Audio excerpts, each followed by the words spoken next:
Esto na sa lungsod ng Quezon ang isang lalaking wanted noong pang taong 2009.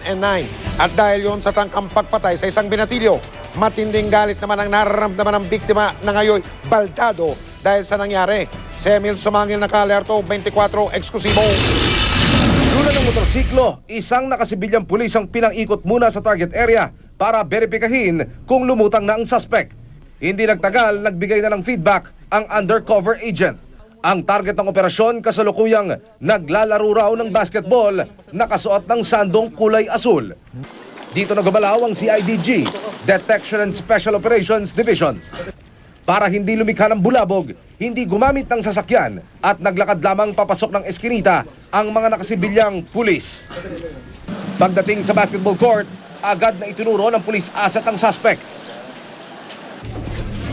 Sa gitna ng laro, tinakip sa bisa ng arrest warrant si Jonathan Diwata, wanted sa kasong frustrated murder at serious physical injury. March 2009, nang ituro si Diwata na di umanay nasa likod ng pambubugbog para naksak at bigong pagpatay sa isang 14 anyos na menor de edad na kanyang kapitbahay.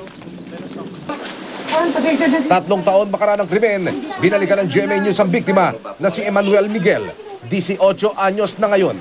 Bedridden at hindi na nakakalakad ng binatilyo ngayon. Tumigil na rin sa pag-aaral at hindi na nakakapagsalita ng tuwid. Sa oras ng pagkain at pagligo mula sa kanyang silid, kinakarga siya ng kanyang mga kapatid.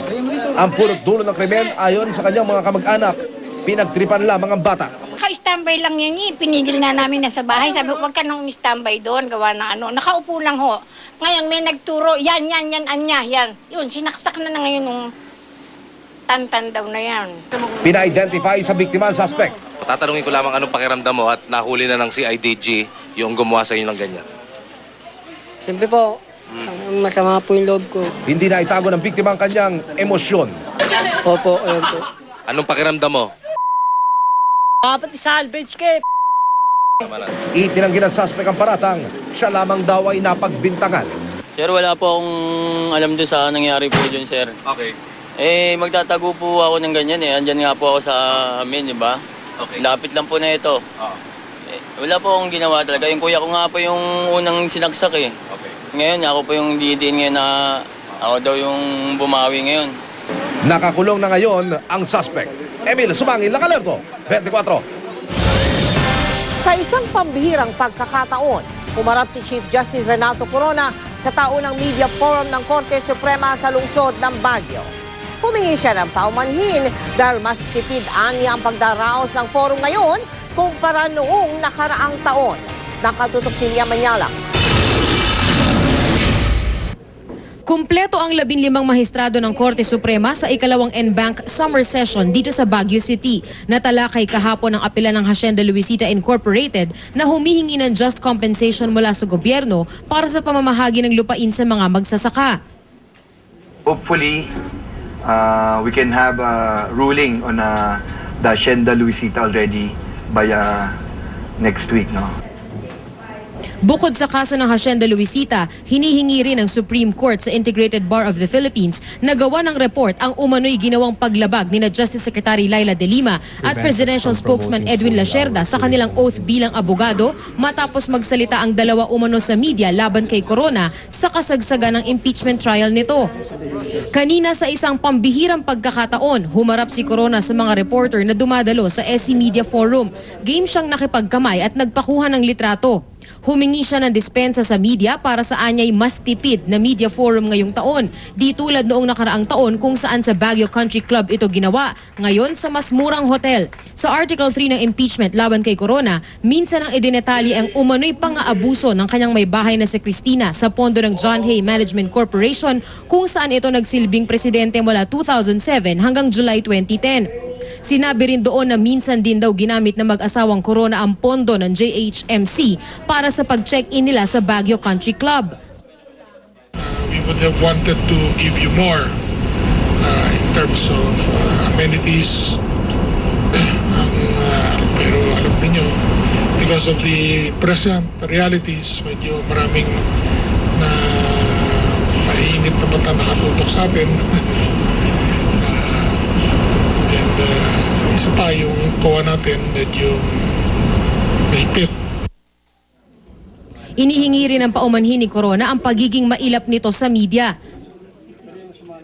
There are times na medyo hindi masyadong friendly yung disposition ko. Dahil siguro maraming trabaho, may mga pressure here and there. But pasensya na lang po.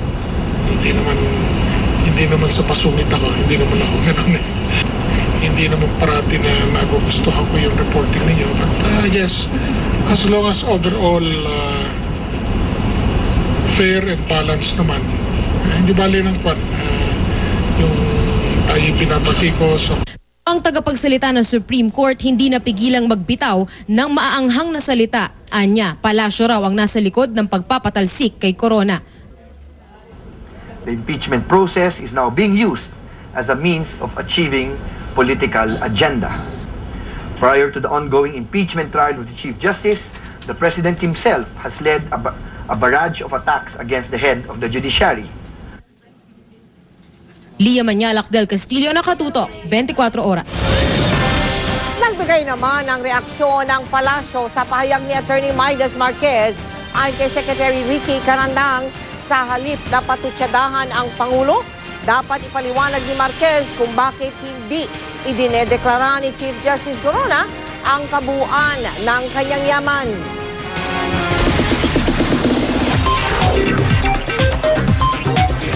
Chika Minute! Nagsalita na for the first time sina Heart Evangelista at Daniel Matsunaga tungkol sa kanilang breakup. May third party kaya? Makichika kay Nelson Canlas.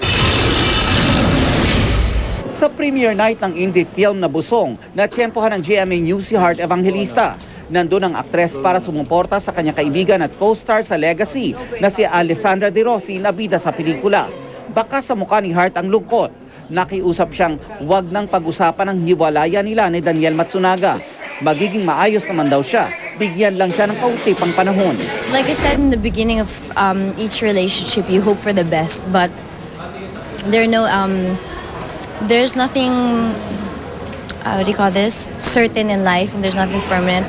It's always change, and you just have to always get ready for that. And I'm okay naman. This is growth for everybody, and I wish everybody happiness na siguro, and this will probably be the best for everyone. Malaki raw ang suportang nakukuha niya ngayon sa kanyang mga kaibigan sa Legacy. Super. Ayaw nga mag-end na kasi sobrang mga angels ko sila sa buhay. They make me happy all the time. So, sana hindi na mag-end yung Legacy. Halos kasabay ng event ang Mega 20 Most Stylish kung saan tumating naman si Daniel. Kung matipid ang mga naging sagot ni Heart tungkol sa breakup, nilinaw naman ni Daniel ang ilang bagay.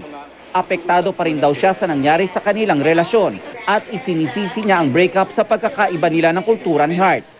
Isang dahilan daw ang madalas nilang pagkakalayo. Actually, we only had a hard time communicating in Brazil when I went. I left for 1 month to Brazil. And we had a hard time communicating through phone, Skype. You know, the connection there, it's too long, right? The distance is too big. Aminado si Daniel na mahal pa rin niya ang dating girlfriend. Sa ngayon, marami pa raw siyang kailangang ayusin sa sarili niya at patunayan kay Heart. She knows I love her, and she was always a great person to me. You know, she always had everything good to say. You know, a lot of positive things, never negative. I have nothing against Heart, and I'm sure we're always gonna be friends. You know? Nelson Canlas, updated sa Showbiz Happenings. Bukod kay superstar Nora Honor, star for all seasons Vilma Santos, isinusulong din na maging national artist. Sa pagbabalik yan ng Chika Minute. Susunod, solar flare o malakas na pagsabog sa araw, may kinalaman ba sa matinding init ngayon? Sa bansang Chile, pagyanig ng lindol, tiyempo sa isang live news broadcast. At Aramina, idinimanda ang kapatid niyang si Christine Reyes. Bakit kaya? Tutukan lahat ng yan dito sa 24 Oras.